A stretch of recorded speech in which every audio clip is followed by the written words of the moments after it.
Skin care and hair care routine అనేది మనం maintain చేయాలన్నమాట. సో ఏదో ఎప్పుడో ఏదో ఒకటి చేసుకున్నాము అన్నట్టు కాకుండా, ఏది దొరికితే అది న్యాచురల్ ఇంగ్రీడియంటే కదా అని స్కిన్‌కి, హెయిర్‌కి పామేయకుండా, సో నీ స్కిన్ టైప్ ఏంటి? నీ హెయిర్ టైప్ ఏంటి? దానికి ఎటువంటి ప్రొడక్ట్స్ యూజ్ చేయాలి? సో డైలీ అంటే ఏదో పని గట్టుకునేవో అన్ని ప్రొడక్ట్స్ యూజ్ చేయమని నేను చెప్పను. కానీ డైలీ మనం ఫేస్ వాష్ చేస్తాం కదా! స్నానం చేసినప్పుడు. సో అదే విధంగా డైలీ ఏదో ఒక క్రీమ్ రాస్తాం కదా! ఫెయిర్‌నెస్ క్రీమ్ అనేటటువంటిది. అప్పుడప్పుడు ఏదో ఒక న్యాచురల్ ప్యాక్ వేస్తూ ఉంటారు కదా మీరు.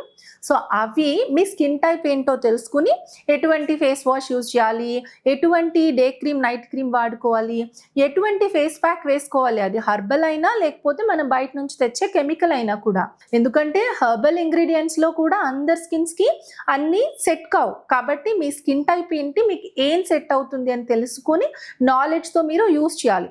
హెయిర్‌కి కూడా చక్కగా shampooing, conditioning, so grey hair వస్తుంటే మంచిగా కలరింగ్ చేసుకోవడము, అప్పుడప్పుడు గ్రూమింగ్ సెషన్స్ తీసుకోవడము. సో ఇలా skin care and hair care routine అనేది ప్రాపర్‌గా చేస్తేనే మీరు బ్యూటిఫుల్‌గా అనిపిస్తారనమాట. ఇది కూడా చాలా అవసరం. సెల్ఫ్ కాన్ఫిడెన్స్ బావుంటే హెల్త్ కూడా బావుంటుంది.